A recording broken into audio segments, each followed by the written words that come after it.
Hello guys, welcome back to cric talks with Kiran. Iyer the great Shreyas Iyer എന്ന captain മുന്നിൽ നിന്ന് നയിച്ച മത്സരത്തിൽ മുംബൈ ഇന്ത്യൻസിനെ പരാജയപ്പെടുത്തി IPLന്റെ ഫൈനലിൽ ഇടം പിടിച്ച് പഞ്ചാബ് കിങ്സ്. ഇതോടുകൂടി ഈ സീസണിൽ നമുക്ക് പുതിയൊരു ചാമ്പ്യനെ ലഭിക്കും. അഹമ്മദാബാദിലെ നരേന്ദ്രമോദി സ്റ്റേഡിയത്തിൽ നടന്ന മത്സരത്തിൽ 5 വിക്കറ്റുകൾക്കാണ് പഞ്ചാബ് കിങ്സ് മുംബൈ ഇന്ത്യൻസിനെ പരാജയപ്പെടുത്തിയത്. IPLന്റെ ചരിത്രത്തിൽ ഇതാദ്യമായിട്ടാണ് 200 റൺസ് പോസ്റ്റ് ചെയ്തിട്ടും മുംബൈ ഇന്ത്യൻസിന് അത് ഡിഫെൻഡ് ചെയ്യാൻ സാധിക്കാതെ വരുന്നത്. ഈ മത്സരത്തിന്റെ ഒരു ഫേസ് വൈസ് അനാലിസിസിലേക്ക് പോകുന്നതിന് മുൻപ് എനിക്ക് പറയാനായിട്ട് കുറച്ച് കാര്യങ്ങളുണ്ട്. അതായത് ഇപ്പോൾ നമ്മൾ ആ ഒരു ഫ്ലോയിൽ പറഞ്ഞു വരുമ്പോൾ ചിലപ്പോൾ മിസ്സായി പോകാൻ സാധ്യതയുള്ള ഇന്നലത്തെ മത്സരത്തിൽ നിന്നുള്ള കുറച്ച് മൊമെന്റ്സ്, മത്സരത്തിന്റെ റിസൾട്ട്സിൽ വളരെ ക്രൂഷ്യലായി എന്ന് എനിക്ക് തോന്നിയ കാര്യങ്ങളാണത്. അതിൽ ഒന്നാമത്തേത്, നമ്മൾ മത്സരത്തിന്റെ പ്രിവ്യൂ വീഡിയോ ചെയ്തപ്പോൾ ജസ്പ്രീത് ബുംറ ഉണ്ടാക്കുന്ന ഒരു ഇമ്പാക്റ്റിനെ പറ്റി പറഞ്ഞിരുന്നു. അപ്പോൾ നമ്മൾ ആ വീഡിയോയിൽ സൂചിപ്പിച്ച കാര്യം എന്ന് പറഞ്ഞു കഴിഞ്ഞാൽ, ഇപ്പോൾ ഒരു 200+ ടാർഗറ്റ് ആണ് മുംബൈ ഇന്ത്യൻസ് മുന്നോട്ട് വെക്കുന്നതെങ്കിൽ ആ ഒരു 16 ഓവറിൽ അതെങ്ങനെ പേസ് ചെയ്യണം എന്ന് ബാക്കിയുള്ള ടീമുകൾ കാൽക്കുലേറ്റ് ചെയ്യണം എന്നൊരു കാര്യം നമ്മൾ സൂചിപ്പിച്ചിരുന്നു. കാരണം ബുംറയുടെ 4 ഓവർ എന്ന് പറയുന്നത് ഭയങ്കര ടൈറ്റ് ആയിരിക്കും. അത് മാത്രമല്ല, ഒരു 30 റൺസിന് മുകളിൽ ബുംറ പോവുക എന്ന് പറഞ്ഞു കഴിഞ്ഞാൽ അത് വളരെ വളരെ റെയർ ആയിട്ട് സംഭവിക്കുന്ന കാര്യമാണ്. എന്നാൽ ഇന്നലെ അത് സംഭവിച്ചു. ഇപ്പോൾ നമ്മൾ ബുംറയുടെ ഒരു സ്റ്റാറ്റ്സ് നോക്കിക്കഴിഞ്ഞാൽ ഈ സീസണിൽ ഇന്നലത്തെ മത്സരത്തിന് മുമ്പ് ഓൾറെഡി 260 പന്തുകൾ എറിഞ്ഞിട്ട് 278 റൺസ് മാത്രമാണ് വിട്ടുകൊടുത്തത്. അതായത് അത്രയും ഓവർ എറിഞ്ഞൊരു ബോളർ, അറൗണ്ട് 40+ ഓവർ എറിഞ്ഞൊരു ബോളർ അറൗണ്ട് 6 പോയിന്റ് സംതിങ്ങിൽ വിട്ടുകൊടുക്കുക എന്ന് പറഞ്ഞു കഴിഞ്ഞാൽ അത് റെയറസ്റ്റ് ഫീറ്റ് ആണ്, പ്രത്യേകിച്ച് T20 ക്രിക്കറ്റിൽ. എന്നാൽ ഇന്നലത്തെ മത്സരത്തിൽ ബുംറ 4 ഓവറിൽ 40 റൺസാണ് വിട്ടുകൊടുത്തത്. അതിൽ തന്നെ അവിടെ നമ്മൾ ഏറ്റവും പ്രധാനമായിട്ട് എടുത്തു പറയേണ്ട ഇമ്പാക്റ്റ് കൊണ്ടുവന്നത് ജോഷ് ഇംഗ്ലിസ് ആണ്. ഇപ്പോൾ 4 ഓവറിൽ അത്യാവശ്യം റൺസ് വരുന്നു. അപ്പോൾ ബുംറ 5ാമത്തെ ഓവർ എറിയാനായിട്ട് വരുന്നു. ആ ഓവറിൽ ബുംറ 20 റൺസ് എടുക്കാൻ ഇംഗ്ലീഷിനായി. ഈ ഒരു സീസണിൽ ബുംറയുടെ ഏറ്റവും എക്സ്പെൻസീവ് ഓവറാണത്. നേരത്തെ എന്ന് വെച്ച് കഴിഞ്ഞാൽ കരുൺ നായർ ആ ഒരു ബുംറ അറ്റാക്ക് ചെയ്യുന്ന മത്സരത്തിൽ വിട്ടുകൊടുത്ത 18 റൺസാണ് നേരത്തെ ബുംറയുടെ ഈ സീസണിലെ എക്സ്പെൻസീവ് ഓവർ. എതിരാളികളുടെ ഏറ്റവും ബെസ്റ്റ് ബോളറിനെ അറ്റാക്ക് ചെയ്ത് കഴിഞ്ഞാൽ ആ ഒരു ടീം ഓഫ് കോഴ്സ് പ്രതിരോധത്തിലാവും. ഇപ്പോൾ ബുംറ 4 ഓവറിൽ 20 റൺസാണ് കൊടുത്തതെങ്കിൽ ആ ഒരു 20 റൺസിന്റെ ഗ്യാപ്പ് വരും. ഒന്ന് ആലോചിച്ച് നോക്കി. ഇപ്പോൾ കഴിഞ്ഞ മത്സരത്തിലെ പോലെ ഒരു 4 ഓവറിൽ 27 അല്ലെങ്കിൽ 25 കൊടുത്തെങ്കിൽ ആ ഒരു 15 റൺസിന്റെ ഗ്യാപ്പ് വരും. ഇപ്പോൾ നമ്മുടെ പഞ്ചാബ് കിങ്സ് ജയിച്ചതിൽ ഒരു ഓവർ ബാക്കി നിൽക്കുകയാണ്. അപ്പോൾ ഒരു 15 റൺസിന്റെ ഗ്യാപ്പ് എന്ന് പറയുന്നത് വളരെ ക്രൂഷ്യലായി മാറിയേക്കാം. അവിടെയാണ് ജോഷ് ഇംഗ്ലിസിന്റെ ആ ഒരു കോൺട്രിബ്യൂഷൻ ഏറ്റവും ഒരു പ്രൈസ്ലെസ് ആണ് എന്ന് ഞാൻ വിശ്വസിക്കുന്നത്. രണ്ടാമത്തെ കാര്യം എന്ന് പറഞ്ഞു കഴിഞ്ഞാൽ റീസ്റ്റോപ്പിലയുടെ ആ ഒരു ഓവർ ഇപ്പോൾ വളരെ ക്രൂഷ്യലായിട്ട് മാറിയ ഒരു ഓവറാണത്. അടുപ്പിച്ച് 3 സിക്സറുകളാണ് ആ ഓവറിൽ ശ്രേയസ് അയ്യർ പറത്തിയത്. മിഡിൽ ഓവേഴ്സിൽ ആ ഒരു ആസ്കിംഗ് റേറ്റിനോട് ആ കറക്റ്റ് നെക്ക് ടു നെക്ക് പോകാൻ ആ ഒരു ഓവർ പഞ്ചാബ് കിങ്സിന് സഹായിച്ചിട്ടുണ്ട്. ഇവിടെ നമ്മൾ ശ്രദ്ധിക്കേണ്ട കാര്യം എന്ന് പറഞ്ഞു കഴിഞ്ഞാൽ, ഇപ്പോൾ bowling according to the field എന്ന് പറയും. അതായത് ഫീൽഡ് സെറ്റ് ചെയ്ത് അതനുസരിച്ചിട്ട് വേണം ബോൾ ചെയ്യാൻ. ഇവിടെ ആ ഒരു ഓവറിൽ നമ്മൾ ഫീൽഡ് നോക്കിക്കഴിഞ്ഞാൽ ഓഫ് സൈഡ് ബൗണ്ടറിയിൽ 3 പേരെ നിർത്തിയിട്ടുണ്ട്. അപ്പോൾ എന്നിട്ട് പക്ഷേ ബോൾ ഇത് ലൈനൊക്കെ ഈസി ആയിട്ട് നമ്മുടെ ശ്രേയസ് അയ്യറിന് ലെഗ് സൈഡിലോട്ട് അടിക്കാൻ പറ്റുന്ന രീതിയിലാണ് പന്തെറിഞ്ഞത്. അതായത് ആ ഒരു ഫീൽഡിനനുസരിച്ചുള്ള ബോളിംഗ് അല്ല റീസ്റ്റോപ്പിൽ നടത്തിയത്. അത് കഴിഞ്ഞാൽ ഒരു 3 സിക്സ് പോയതിന് ശേഷമാണ് ഇട്ടിരിക്കുന്ന ഫീൽഡ് അനുസരിച്ചുള്ള ആ ഒരു പന്ത് റീസ്റ്റോപ്പിൽ എറിയുന്നത്. അപ്പോൾ റീസ്റ്റോപ്പിയുടെ ആ ഒരു ഓവർ വളരെ നിർണായകമായി. തൊട്ടടുത്ത ഓവറിൽ ബോൾട്ടിനെയും അടിക്കുകയും ചെയ്തു. അതുപോലെ തന്നെ നെഹാൽ വധേരയുടെ വിട്ട് കളഞ്ഞൊരു ക്യാച്ച്. ഇപ്പോൾ ബോൾട്ടിന്റെ IPL കരിയർ നോക്കിയാൽ തന്നെ വളരെ മികച്ച ക്യാച്ചുകൾ ബോൾട്ട് എടുത്തിട്ടുണ്ട്. എന്നാൽ ഇന്നലെ നെഹാൽ വധേരയുടെ ഫെയർലി ഈസി എന്ന് തോന്നിപ്പിക്കുന്ന ഒരു ക്യാച്ച് തന്നെ കളഞ്ഞു. അതെന്ന് വെച്ച് കഴിഞ്ഞാൽ ഇപ്പോൾ അതെടുത്തിരുന്നെങ്കിൽ ഇപ്പോൾ പറയാം നെഹാൽ വധേര അല്ലേ തന്നെ ഔട്ടായില്ലേ എന്ന് പറയാമെങ്കിലും ആ ഒരു പാർട്ട്ണർഷിപ്പ് ക്രൂഷ്യൽ ആയിരുന്നു. അപ്പോൾ എന്തായാലും ആ മത്സരത്തിൽ അതും ഒരു നിർണായകമായിട്ടുണ്ട് എന്ന് തന്നെ വേണം പറയാൻ. അപ്പോൾ ഹാർദിക് പാണ്ഡ്യയുടെ ഓവറിലാണ് ആ ഒരു ക്യാച്ച് കളഞ്ഞത്. പിന്നെ അടുത്തൊരു പോയിന്റ് എന്ന് വെച്ച് കഴിഞ്ഞാൽ മിച്ച് സാനർ ഇന്നലെ അണ്ടർ യൂട്ടിലൈസ്ഡ് ആയിരുന്നു. അതായത് 2 ഓവറിൽ 15 റൺസ് മാത്രമാണ് സാനർ വഴങ്ങിയത്. എന്നാൽ സാനറിനെ പിന്നീട് ഉപയോഗിച്ചില്ല. ഓഫ് കോഴ്സ് മാച്ചപ്പിന്റെ ഒരു കളി അതിനകത്ത് നടക്കുന്നുണ്ട്. ഇപ്പോൾ നെഹാൽ വധേര ക്രീസിലുണ്ട്, ഒരു ലെഫ്റ്റ് ഹാൻഡ് ബാറ്റർ ആണ്. അപ്പോൾ അത് ബാറ്റേഴ്സിന് ഫേവറബിൾ ആയിട്ടുള്ള ഒരു മാച്ചപ്പാണ്. പക്ഷേ മാച്ചപ്സ് ഒക്കെ ഇക്കാലത്ത് വളരെ അധികമായിട്ട് ഓവറായിട്ട് റിലേ ചെയ്യുന്നുണ്ടോ എന്നുള്ള കാര്യം എനിക്കൊരു ഡൗട്ട് ഉണ്ട്. കാരണം സാനർ എന്ന് പറയുന്നത് ഒരു വേൾഡ് ക്ലാസ് ബോളറാണ്. ഒരു ലെഫ്റ്റ് ഹാൻഡ് ബാറ്ററിനെതിരെ എറിഞ്ഞിട്ട് സക്സസ് ആവാനുള്ള കേപ്പബിലിറ്റി ഉള്ള ബോളറാണ് സാനർ എന്ന് പറയുന്നത്. പക്ഷേ എന്നിട്ടും ആ ഒരു മാച്ചപ്പിന്റെ പേരിലാണ് സാനറിനെ ഉപയോഗിക്കാതിരുന്നതെങ്കിൽ അത് തെറ്റായിട്ടുള്ളൊരു തീരുമാനമായിപ്പോയി. ഇനി അതുപോലെ തന്നെ പറയാനുള്ളതെന്ന് വെച്ച് കഴിഞ്ഞാൽ ശ്രേയസ് അയ്യർ ഒരു എക്സലന്റ് ഇന്നിങ്സ് ആണ് കളിച്ചത്. അപ്പോൾ അതിൽ തന്നെ ആ ഒരു യോർക്കേഴ്സ് സ്ക്യൂസ് ചെയ്ത് ബൗണ്ടറിയിലോട്ട് പലതവണ ശ്രേയസ് അയ്യർ കളിച്ചു. പക്ഷെ അങ്ങനെ ശ്രേയസ് അയ്യർ കളിക്കുമ്പോഴും ആ ഒരു യോർക്കർ ഇത് തന്നെയാണ് എറിയുന്നത്. അത് മനോഹരമായിട്ട് ശ്രേയസ് അയ്യർ കളിക്കുന്നുണ്ടെന്ന് മനസ്സിലാക്കിയിട്ടും ആ ഒരു തേർഡ് മാൻ റീജിയനിൽ ബൗണ്ടറിയിൽ ആളെ നിർത്താൻ ഹാർദിക് പാണ്ഡ്യ തയ്യാറായില്ല. ഇപ്പോൾ പറയാം ശ്രേയസ് അയ്യർ മനോഹരമായിട്ടാണ് കളിച്ചത്. സത്യം പറഞ്ഞു കഴിഞ്ഞാൽ ബൂംറയുടെ ആ ബോളൊക്കെ മറ്റൊരു ബാറ്റർ ആയിരുന്നെങ്കിൽ കുറ്റി തെറിക്കേണ്ടത് തന്നെയാണ്. പക്ഷെ എന്നിരുന്നാലും ആ ഷോട്ട് മനോഹരമായിട്ട് 1 തവണ കളിച്ചു, 2 തവണ കളിച്ചു. അപ്പോൾ ഒരു സേഫ്റ്റിക്ക് ആ ഒരു തേർഡ് മാൻ റീജിയനിൽ ബൗണ്ടറിയിൽ ഒരു ഫീൽഡറിനെ നിർത്താമായിരുന്നു. ഇതൊക്കെ ഇങ്ങനെയൊക്കെ കുറെ ടാക്ടിക്കൽ ഇൻകൺസിസ്റ്റൻസീസ് ഇന്നലത്തെ മത്സരത്തിൽ മുംബൈ ഇന്ത്യൻസിന്റെ ഭാഗത്തു നിന്നുണ്ടായിരുന്നു. ഇതെല്ലാം ഞാൻ തുടക്കം തന്നെ പറഞ്ഞതെന്ന് വെച്ച് കഴിഞ്ഞാൽ, ഇപ്പം നമ്മൾ ഇന്നിങ്സ് വൈസ് അനാലിസിലേക്ക് വന്നു കഴിയുമ്പോൾ നമ്മൾ ആ ഒരു പറഞ്ഞു വന്ന ഫ്ലോയിൽ ഞാൻ ചില കാര്യങ്ങൾ മിസ് ചെയ്യുന്നുണ്ട്. അപ്പോൾ എഡിറ്റിലായിരിക്കും ചിലപ്പോൾ ഞാൻ ആ കാര്യങ്ങൾ ഓർക്കുന്നത്. അപ്പോൾ ചിലതാണെങ്കിൽ ഞാൻ മൈക്ക് വെച്ച് എങ്ങനെയെങ്കിലുമൊക്കെ റെക്കോർഡ് ചെയ്ത് കയറ്റും. പക്ഷേ ചിലത് ആ ഒരു ഫ്ലോയിൽ പറയാൻ പറ്റാത്തതുകൊണ്ട് വിട്ടുപോവുകയാണ് പതിവ്. അതുകൊണ്ടാണ് ഈ ഓർമ്മയുള്ള കാര്യങ്ങൾ തുടക്കം തന്നെ പറഞ്ഞിട്ട് ഒരു ഫേസ് വൈസ് അനാലിസിലേക്ക് പോകാമെന്ന് ഞാൻ പറഞ്ഞത്.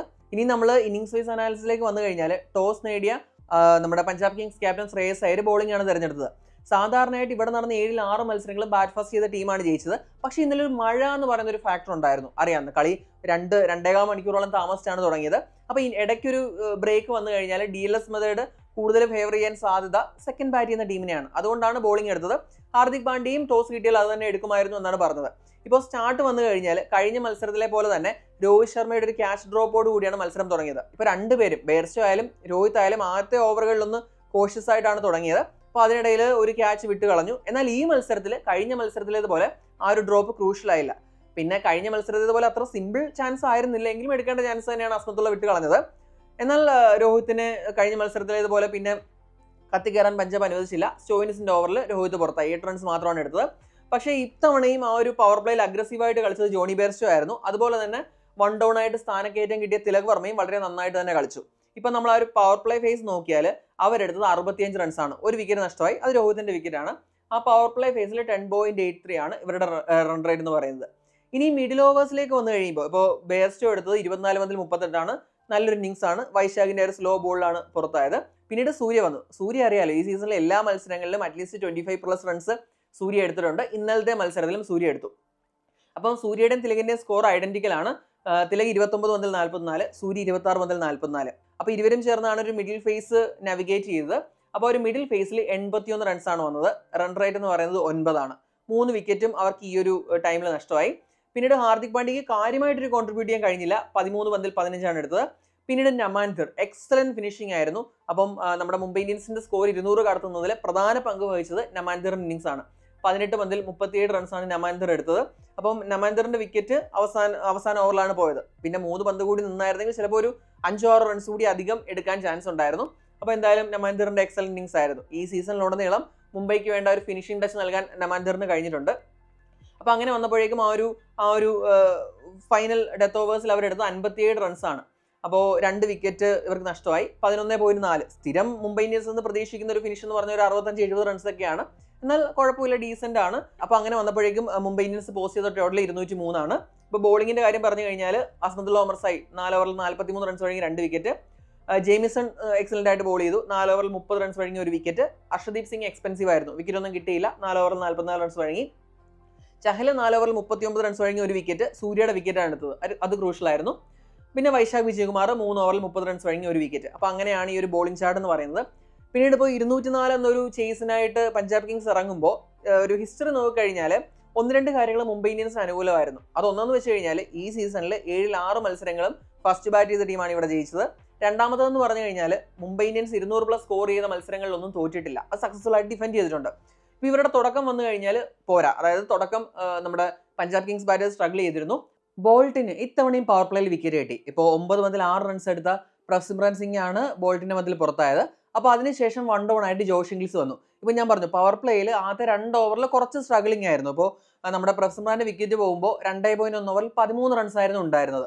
എന്നാൽ പിന്നീട് വന്ന് ജോഷ് ഇംഗ്ലിസ് വളരെ മികച്ച രീതിയിൽ വളരെ എക്സ്പ്ലോസീവ് ആയിട്ടുള്ള ഒരു ഇന്നിംഗ്സ് ആണ് കളിച്ചത്. ഇപ്പോൾ ഞാൻ വീഡിയോയുടെ തുടക്കത്തിൽ ബൂംറ ഇംഗ്ലിസ് അറ്റാക്ക് ചെയ്ത കാര്യം പറഞ്ഞിരുന്നു. ആ ഒരു 5ാമത്തെ ഓവറിൽ 20 റൺസ് വന്നതാണ് ഈ ഒരു ഇന്നിംഗ്സിൽ ആദ്യമായിട്ട് ആ ഒരു മൊമെന്റം പഞ്ചാബ് കിങ്സിന്റെ സൈഡിലേക്ക് തിരിച്ചത്. ഇപ്പോൾ നമ്മൾ പ്രതീക്ഷിച്ചതെന്ന് വെച്ച് കഴിഞ്ഞാൽ ബൂംറ ഒരു 25-30 ആകെ എടുക്കും എന്ന് പ്രതീക്ഷിച്ചെടുത്ത് നിന്നിട്ട് ആദ്യത്തെ ഓവറിൽ തന്നെ ബൂംറ 20 റൺസിന് അടിക്കാൻ ഇംഗ്ലീഷിനായി. അപ്പോൾ അങ്ങനെ വന്നപ്പോഴേക്കും ഇംഗ്ലീഷ് ഇന്നിംഗ്സ് എന്ന് പറയുന്നത് 21 പന്തിൽ 38 റൺസാണ്. പ്രിയാൻ ഷാരിയ 10 പന്തിൽ 20. പ്രിയാൻ ഷാരിയ നന്നായിട്ട് തന്നെയാണ് തുടങ്ങിയതെങ്കിലും പവർ പ്ലേയുടെ അവസാന ഓവറിൽ അശ്വിനി കുമാറിന്റെ പന്തിൽ പ്രിയാൻ ഷാരിയ പുറത്തായി. അപ്പോൾ അതിനുശേഷമാണ് അയ്യർ വരുന്നത്. ഇപ്പോൾ പവർ പ്ലേയിൽ പഞ്ചാബ് എടുത്ത സ്കോർ എന്ന് പറയുന്നത് 64 റൺസാണ്. 2 വിക്കറ്റ് നഷ്ടപ്പെട്ടു. ഇപ്പോൾ മുംബൈയുടെ സ്കോറുമായിട്ട് നമ്മളൊന്ന് കമ്പയർ ചെയ്ത് കഴിഞ്ഞാൽ ഓൾമോസ്റ്റ് ഐഡന്റിക്കൽ ആണ്. മുംബൈ 65 റൺസ് എടുത്തു, പഞ്ചാബ് കിങ്സ് 64 റൺസ് എടുത്തു. ഇനി മിഡിൽ ഓവേഴ്സ് വരുമ്പോഴേക്കും ജോഷ് ഇംഗ്ലിസിന്റെ വിക്കറ്റ് നഷ്ടപ്പെട്ടു. അപ്പോൾ നന്നായിട്ട് കളിച്ചു വന്നതാണ്. ഇപ്പോൾ മുംബൈ ആയിട്ട് പ്ലേ ഓഫിന് തൊട്ട് മുന്നേ നടന്ന മത്സരത്തിലേതുപോലെ പഞ്ചാബിനെ വിജയത്തിലെത്തിക്കുമെന്ന് തോന്നിയെങ്കിലും, അതായത് അത്രയും നല്ല ടച്ചിലായിരുന്നെങ്കിലും നമ്മുടെ ജോഷ് ഇംഗ്ലിസ് പുറത്തായി. ഹാർദിക് പാണ്ഡ്യയുടെ പന്തിൽ ഒരു ബൗൺസർ അടിക്കാൻ ശ്രമിച്ചിട്ട് നിക്ക് ചെയ്തിട്ടാണ് ജോഷ് ഇംഗ്ലിസ് പുറത്താവുന്നത്. അപ്പോൾ അതിനുശേഷം നെഹാൽ വധേര വന്നു. പിന്നീട് ഇങ്ങോട്ട് ശ്രേയസ് അയ്യരും നെഹാൽ വധേരയും ചേർന്നാണ് കളി മുന്നോട്ട് കൊണ്ടുപോയത്. അപ്പോൾ കഴിഞ്ഞ മത്സരത്തിൽ RCB ആയിട്ടുള്ള മത്സരത്തിൽ തുടക്കത്തിൽ തന്നെ ഒരു റാഷ് ഷോട്ടിന് ശ്രമിച്ചാണ് ശ്രേയസ് അയ്യർ പുറത്തായത്. എന്നാൽ ഇന്നലത്തെ മത്സരത്തിൽ ആദ്യം കുറച്ച് ബോളുകൾ എടുത്ത് സെറ്റ് ആയിട്ടാണ് പിന്നീട് എക്സ്പാൻസീവ് ഷോട്ട് കളിക്കാൻ ശ്രേയസ് അയ്യർ ശ്രമിച്ചത്. ഇപ്പോൾ നെഹാൽ വധേരയും നല്ലൊരു ഇന്നിംഗ്സ് ആണ് കളിച്ചത്. പിന്നെ നെഹാൽ വധേരയുടെ ഒരു ക്യാച്ച് ഹാർദിക് പാണ്ഡ്യയുടെ പന്തിൽ ഡ്രോപ്പ് ആയി, ബോൾട്ടാണ് ആ ക്യാച്ച് കളഞ്ഞത്. അത് നമ്മൾ ഓൾറെഡി സൂചിപ്പിച്ചതാണ്. ഇനി നമ്മൾ മിഡിൽ ഫേസിലെ സ്കോറിംഗ് ഒന്ന് കമ്പയർ ചെയ്ത് കഴിഞ്ഞാൽ പഞ്ചാബ് കിങ്സ് 83 റൺസാണ് എടുത്തത്, മുംബൈ ഇന്ത്യൻസ് 81 റൺസ് എടുത്തു. അപ്പോൾ പവർ പ്ലേ പോലെ തന്നെ മിഡിൽ ഓവേഴ്സും ഐഡന്റിക്കൽ തന്നെയായിരുന്നു. പിന്നീട് ഡെത്ത് ഓവേഴ്സിലാണ് ഒരു ചേഞ്ച് വന്നത്. ഇപ്പോൾ നമ്മളിപ്പോൾ ഐഡന്റിക്കൽ ആണെന്ന് പറഞ്ഞെങ്കിലും മിഡിൽ ഓവേഴ്സ് കഴിയുമ്പോൾ, അതായത് 15 ഓവർ കഴിയുമ്പോൾ മൊമെന്റം എന്ന് പറയുന്നത് പഞ്ചാബ് കിങ്സിനൊപ്പമായിരുന്നു. അതിന് കാരണം എന്ന് പറയുന്നത് ഞാൻ വീഡിയോയുടെ തുടക്കം സൂചിപ്പിച്ച റീസ്റ്റോപ്പിലയുടെ ഓവറും അത് കഴിഞ്ഞ് തൊട്ടടുത്ത ബോൾട്ടിന്റെ ഓവറും ആയിരുന്നു. ആ 2 ഓവറിൽ 33 റൺസ് വന്നപ്പോഴേക്കും ആ ഒരു പ്രഷർ എന്ന് പറയുന്നത് തീർച്ചയായിട്ടും മുംബൈ ഇന്ത്യൻസിന്റെ സൈഡിലായി. ആ ഒരു ബോഡി ലാംഗ്വേജ് കണ്ടാലും ശ്രേയസ് അയ്യരൊക്കെ ഭയങ്കര കാമായിരുന്നു. എന്നാൽ മുംബൈ ഇന്ത്യൻസിന്റെ ബോഡി ലാംഗ്വേജ് എന്ന് പറയുന്നത് കുറച്ച് ടെൻഷനുള്ള ഒരു പ്രഷറുള്ള ബോഡി ലാംഗ്വേജ് ആയിരുന്നു. അതിൽ നിന്ന് തന്നെ നമുക്ക് വ്യക്തമാണ് ആ ഒരു മുൻതൂക്കം ആ ഒരു ടൈമിൽ ആർക്കായിരുന്നു എന്നുള്ളത്. ഇനി ഡെത്ത് ഓവേഴ്സിലേക്ക് വന്നു കഴിഞ്ഞാൽ ശ്രേയസ് അയ്യർ കാര്യങ്ങൾ തീർത്തു. 4 ഓവറിൽ 60 റൺസാണ് ആ ഒരു ഫേസിൽ എടുത്തത്. അതിൽ അശ്വിനി കുമാറിന്റെ ആ ഒരു 19ാമത്തെ ഓവറിൽ 26 റൺസാണ് വന്നത്. ഇവിടെ ഞാൻ അശ്വിനി കുമാറിനെ പക്ഷേ ഓവറായിട്ട് ക്രിട്ടിസൈസ് ചെയ്യില്ല. കാരണം എന്ന് വെച്ച് കഴിഞ്ഞാൽ ആദ്യത്തെ 2 ഓവർ നന്നായിട്ട് തന്നെയാണ് അശ്വിനി എറിഞ്ഞത്. എന്നാൽ അവസാനം വന്നപ്പോഴേക്കും യങ്സ്റ്റർ അല്ലേ, ആ ഒരു പ്രഷർ അങ്ങോട്ട് സോക്കിൻ ചെയ്തിട്ട് കളിക്കാൻ കഴിയാതെ പോയി. ഓവറോൾ നോക്കിക്കഴിഞ്ഞാൽ മത്സരത്തിലേക്ക് മുംബൈ ഇന്ത്യൻസിനെ തിരികെ കൊണ്ടുവരുന്നതിൽ അശ്വിനി കുമാർ നല്ലൊരു പങ്ക് വഹിച്ചിട്ടുണ്ട്. ഇപ്പോൾ ഓവറോൾ ഫിഗേഴ്സ് നോക്കുമ്പോൾ ഒരു മോശം ഫിഗർ ആണെങ്കിലും ആദ്യ 2 ഓവർ ബുംറയേക്കാൾ ഈ മത്സരത്തിൽ നന്നായിട്ട് പന്തെറിഞ്ഞത് അശ്വിനി കുമാറാണെന്ന് പറയേണ്ടി വരും. അതുകൊണ്ട് തന്നെയാണ് ഞാൻ അങ്ങനെ ക്രിട്ടിസൈസ് ചെയ്യേണ്ട കാര്യമില്ല എന്ന് പറഞ്ഞത്. അപ്പോൾ ഇൻ ടോട്ടൽ നോക്കുമ്പോൾ ഈ ഒരു ചേസിൽ മുംബൈ ഇന്ത്യൻസിന് പഞ്ചാബ് കിങ്സിന് മുന്നിൽ വലിയ വെല്ലുവിളികളൊന്നും ഉയർത്താനായില്ല എന്ന് തന്നെ പറയാം. അതിന് പ്രധാന കാരണം ശ്രേയസ് അയ്യരാണ്. ശ്രേയസ് അയ്യർ തന്നെയാണ് മാൻ ഓഫ് ദി മാച്ച്. ഇപ്പോൾ നമ്മളിപ്പം പ്രിവ്യൂ വീഡിയോ ചെയ്തപ്പോൾ പറഞ്ഞിരുന്നു, ശ്രേയസ് അയ്യർ മുള്ളൻപൂരിൽ 5 കളികളിൽ നിന്ന് 27 റൺസ് മാത്രമാണ് എടുത്തിട്ടുള്ളത്. എന്നാൽ ബാക്കിയുള്ള ഗ്രൗണ്ടുകളിൽ 10 മത്സരങ്ങളിൽ 489 റൺസ് എടുത്തു. ഇന്നലെ ആ ഒരു സ്റ്റാറ്റ് അന്വർത്ഥമാക്കുന്ന രീതിയിലാണ് ശ്രേയസ് അയ്യർ പെർഫോം ചെയ്തത്. ഇപ്പോൾ ഇവിടെ നടന്ന GT ആയിട്ടുള്ള മത്സരത്തിൽ 97 റൺസ് എടുത്ത് വിജയശില്പിയായത് ശ്രേയസ് അയ്യരാണ്. അപ്പോൾ വീണ്ടും അഹമ്മദാബാദിലേക്ക് വന്നു കഴിഞ്ഞപ്പോൾ ഈ മത്സരത്തിൽ വീണ്ടും നമ്മുടെ ശ്രേയസ് അയ്യർ തന്നെ വിജയശില്പിയായി. അയ്യർ എടുത്തത് 41 മുതൽ 87 റൺസാണ്. 5 4ഉം 8 6ഉം ആ ഒരു ഇന്നിംഗ്സിൽ ഉൾപ്പെടുന്നു. ഇനി നമ്മൾ മുംബൈ ഇന്ത്യൻസിന്റെ ബോളിംഗ് നോക്കിയാൽ ട്രെന്റ് ബോൾട്ട് 4 ഓവറിൽ 38 റൺസ് കൊടുത്ത ഒരു വിക്കറ്റ്, അശ്വിനി കുമാർ 4 ഓവറിൽ 55 റൺസ് കൊടുത്തു, 2 വിക്കറ്റ്. അതിൽ തന്നെ ആ ഒരു 26 റൺസ് വീണത് ലാസ്റ്റ് ഓവറിലാണ്. പിന്നീട് ഹാർദിക് പാണ്ഡ്യ 2 ഓവറിൽ 19 റൺസ് കൊടുത്ത ഒരു വിക്കറ്റ്. റീസ്റ്റോപ്പിൽ എക്സ്പെൻസീവ് ആയിരുന്നു, 3 ഓവറിൽ 40 റൺസ് കൊടുത്തു. ജസ്പ്രീത് ബുംറ ഒരു റയർ ബാഡ് മാച്ച് ആണ്, 4 ഓവറിൽ 40 റൺസ് കൊടുത്തു. അതുപോലെ തന്നെ മിച്ചൽ സാനർ 2 ഓവറിൽ 15 റൺസ് കൊടുത്തു. അപ്പോൾ ഇങ്ങനെയാണ് മുംബൈയുടെ ബോളിംഗ് ചാർട്ട് വരുന്നത്. അപ്പോൾ മുംബൈയുടെ ചരിത്രത്തിൽ ആദ്യമായിട്ടാണ് 200 റൺസ് അവരെടുത്തിട്ട് അത് ഡിഫെൻഡ് ചെയ്യാൻ കഴിയാതെ പോകുന്നത്. അങ്ങനെ മഴ മൂലം ഏറെ വൈകിയ മത്സരത്തിൽ വിജയിച്ചിട്ട് പഞ്ചാബ് കിങ്സ് ഫൈനലിൽ യോഗ്യത നേടിയിരിക്കുകയാണ്. 3-ാം തീയതി നാളെ അഹമ്മദാബാദിലെ നരേന്ദ്രമോദി സ്റ്റേഡിയത്തിൽ റോയൽ ചലഞ്ചേഴ്സ് ബാംഗ്ലൂരും പഞ്ചാബ് കിങ്സും തമ്മിലാണ് ആ ഒരു ഗ്രാൻഡ് ഫിനാലെ എന്ന് പറയുന്നത്. അപ്പോൾ ഞാൻ സത്യം പറഞ്ഞാൽ ആഗ്രഹിച്ച ഒരു ഫിക്സ്ചർ തന്നെയാണ്. അതിന് കാരണം എന്ന് പറയുന്നത് 2 ടീമുകൾക്കും കപ്പില്ല. 17 വർഷമായിട്ടും കപ്പ് കിട്ടാത്ത 2 ടീമുകളാണ്. അപ്പോൾ ഒരു പുതിയ ചാമ്പ്യൻ ഉണ്ടാവട്ടെ. ഇപ്പോൾ ഇങ്ങനെ ഒരു വലിയ ടൂർണമെന്റ് വരുമ്പോൾ പുതിയ ചാമ്പ്യന്മാർ ഉണ്ടാവുന്നതാണ് ആ ഒരു ടൂർണമെന്റിന്റെയും ഒരു ഇതിന് നല്ലത്. ഇപ്പോൾ സ്ഥിരം ഒരേ ആളുകൾ തന്നെ കപ്പെടുക്കാതെ പുതിയ ടീമുകളും കപ്പെടുക്കട്ടെ എന്നുള്ളതാണ് എൻ്റെ ആഗ്രഹം. അപ്പോൾ തീർച്ചയായിട്ടും നാളെ നമുക്ക് പുതിയൊരു ചാമ്പ്യനെ കാണാൻ സാധിക്കും. അത് RCB ആയിരിക്കുമോ പഞ്ചാബ് കിങ്സ് ആയിരിക്കുമോ എന്നുള്ള കാര്യം നമുക്ക് കാത്തിരുന്ന് കാണാം. ആ മത്സരത്തിന്റെ പ്രിവ്യൂ വൈകാതെ വരുന്നുണ്ട്. അത് മാത്രമല്ല രാത്രി 8 മണിക്ക് ലൈവ് വരാം. അപ്പോൾ നമ്മളിപ്പം ക്വാളിഫയർ 2-ന് മുമ്പ് ചെയ്തതുപോലെ തന്നെ നമുക്ക് നാളത്തെ മത്സരത്തെ പറ്റിയൊക്കെ നമുക്ക് ഡിസ്കസ് ചെയ്യാം. അപ്പോൾ എല്ലാവരും പങ്കെടുക്കുമെന്ന് പ്രതീക്ഷിക്കുന്നു. എന്താണ് ഈ മത്സരത്തെക്കുറിച്ചുള്ള നിങ്ങളുടെ അഭിപ്രായം? കമന്റ് ചെയ്യുക. അടുത്തൊരു വീഡിയോയുമായി ഉടൻ തന്നെ കാണാം. Thanks for watching cric talks with Kiran.